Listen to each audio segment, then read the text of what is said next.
Hello there and welcome. It is 6:15 p.m. across Cameroon and time for the news in English on Canal International, of course, coming to you as usual from our studios in Accra, Douala.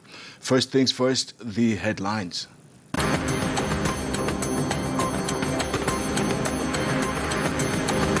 Demolition galore sparks uprising in Douala, leading to the shutdown of businesses around Kanyabasi, the biggest vehicle spare part hub in Cameroon's economic city. Riot police confronted irate mob with tear gas canisters.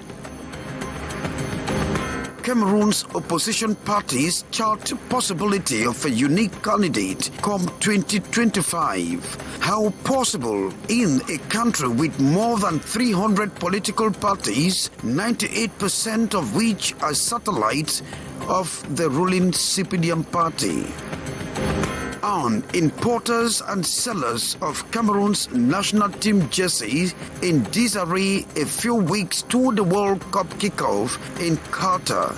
They say they are still holding huge stocks of Le Coq Sportif jerseys. The 6:15 news is right ahead with anchorman Ntarike Divine Ramsey Jr.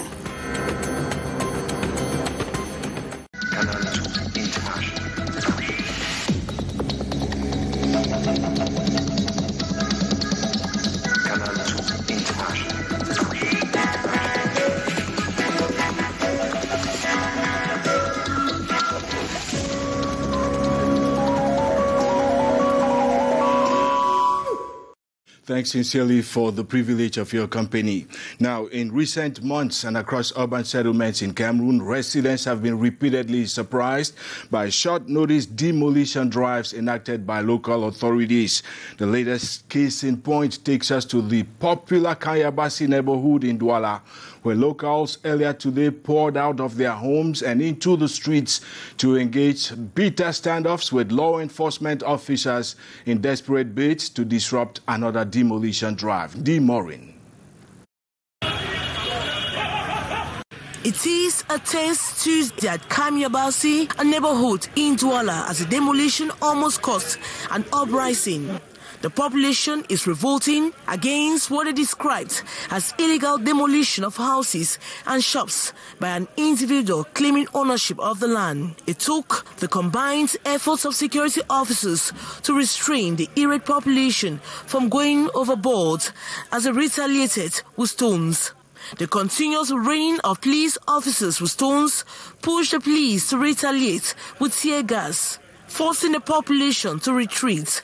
Shops and businesses around Kanyabasi have all shut down as owners fear the uprising might crop to their business place. Kanyabasi neighborhood is the biggest motor spare parts hub in Douala, operated mostly by Nigerian nationals.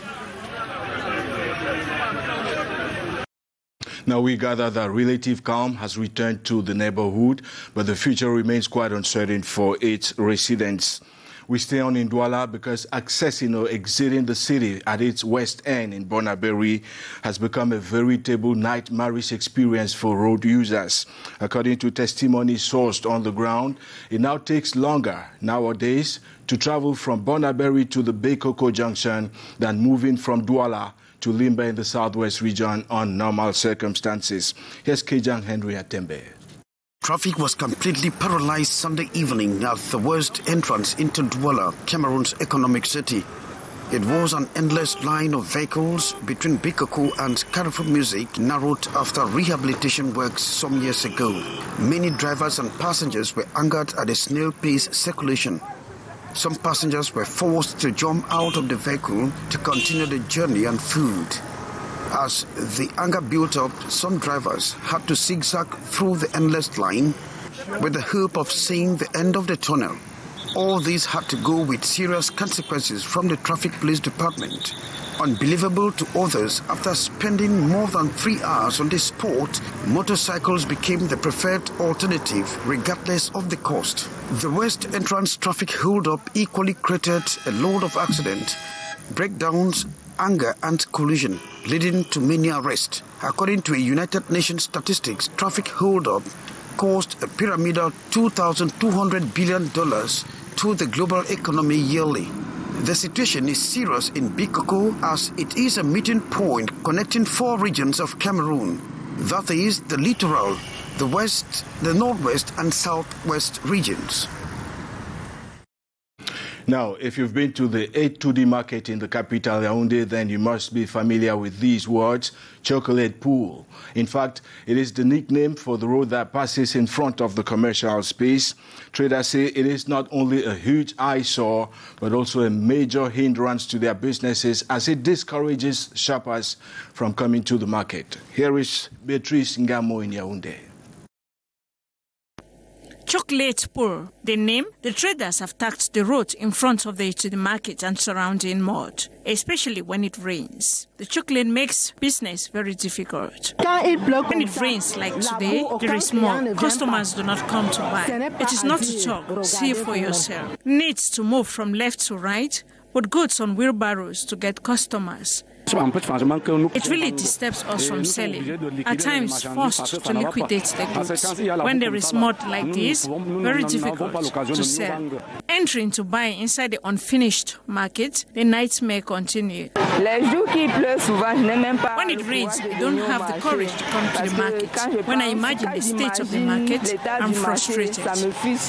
Working styles more careful. Others are well armed to pass the day in chocolate as an end is business.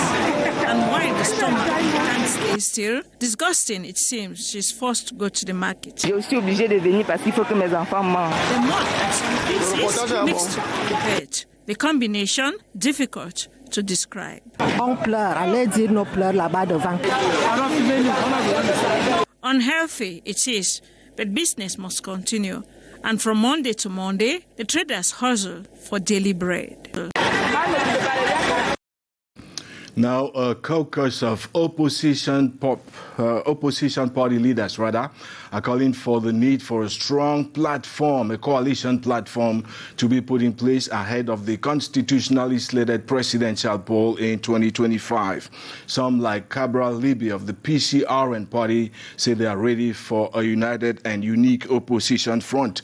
But why have coalitions, opposition coalitions for that matter, crumbled in the past, and what can guarantee success in the lead up to 2025?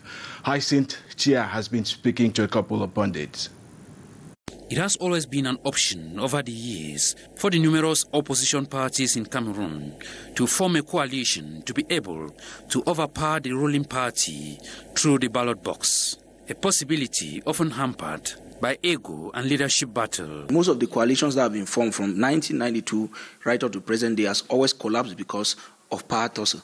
Reacting to the outing of one of the political party leaders in a TV debate this weekend, Cabral Libby tweets that the PCRN is ready for a coalition to form a solid opposition platform. But political analysts insist that unity among the party heads remains far-fetched. Even if they come together, they may split, lost that harmonies and that stability that a unique opposition should have. There is not confidence between all of them. And when you don't have ideology, you cannot deal with another. And you don't have common interests. Political reporter Mua Patrick challenges the over 300 political parties to draw lessons from the other countries where a common force has done the magic. The opposition parties in Cameroon can borrow a leaf from countries like Nigeria and Kenya, where most of the parties that have emerged from nowhere to win presidential elections and to even win seats at the local level are parties that have come together as one united front to fight. If all of them were to come together, it will be possible that the CPD will be defeated through the ballot box, not by way of protest, street protest, or all of that. They reiterate the need for them to compromise different party ideologies and plant the interests of the Cameroonian people at the forefront of any coalition initiative ahead of upcoming elections. Now, onto a special package as the country prepares to commemorate the 40th anniversary in power of President Paul Biya, because according to pundits, the president made his intentions quite clear when he rebaptized the Cameroon National Union, calling it the Cameroon People's Democratic Movement back in '95. Eventually, the political space across the country was further opened up, with the return to multi-party politics in the early 90s. But how democratic is Cameroon? Here's Beatrice Ngamo. I do so swear.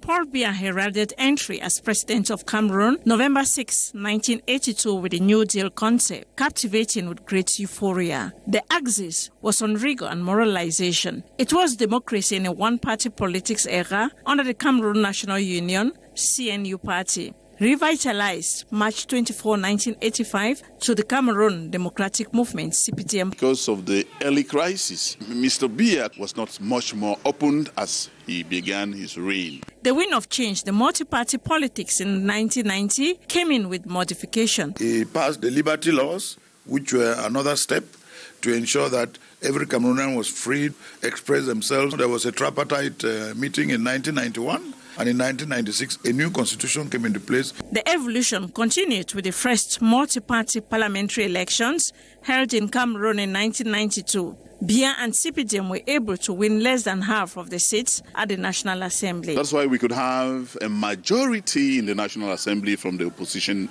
But again, I said he became very smart and coined new policies by looking for new alliances. He got political parties of the opposition who were of the minority to make them ministers of state, and of course to get to a majority in parliament. The 1992 democratic presidential elections, Paul Biya was elected by only 39.9%. There was also need to better manage elections and change the electoral law to a code. We moved from Minat to Onel 1, we moved from Onel 1 to Onel 2, and we have now moved from Onel 2 to Elekam. Cameroon is on the trajectory of democratic reform. As the years go by, political pundits pose that there has been democracy, but conditioned democracy where the president has enormous powers to determine how the flow of democracy goes. The critical generation sees in the last 40 years a semblance of democracy in Cameroon. When one looks at what is happening from voters' apathy to, again, getting to love the state of Cameroon, one feels that the democracy of Cameroon has to be redefined for people to take party interest over and to put the state above any other interest. With over 300 political parties, different elections, freedom of expression and more. Democracy is well and live. It's positive, it's healthy. Some citizens need to know that for democracy to remain healthy, they need to participate. To better the democratic landscape in the country, an open law favorable to all must prevail. Is the democratic system in Cameroon supported by the greatest majority? Do we have a level playing ground to all those who aspire to attain democracy? Like all democracy, which is a process, there are always shortcomings, though, with rooms for adjustments and additions. Now let's move on to what appears like a piece of bad news for banks and microfinance institutions across Cameroon, as we learn that bad and doubtful debts have reached a staggering 1,500 billion CFA francs. And this is happening despite the enactment of a 2019 law discouraging non-reimbursement of bank loans. Gladys Sambo in the following report says the situation is particularly preoccupying for finance experts. Bad and doubtful debts in banks and microfinance institutions in Cameroon has reached 1,500 billion CFA francs, that is about 12 to 14% since 2019. Whereas the December 24, 2019 law that lays down rules governing credit activities in the banking and microfinance sector in Cameroon was expected to accelerate debt recovery. The increasing debt rate is therefore preoccupying. It was important for us to mobilize experts, lawyers, bankers today and meet and show what really is difficult, what really makes problem about this law.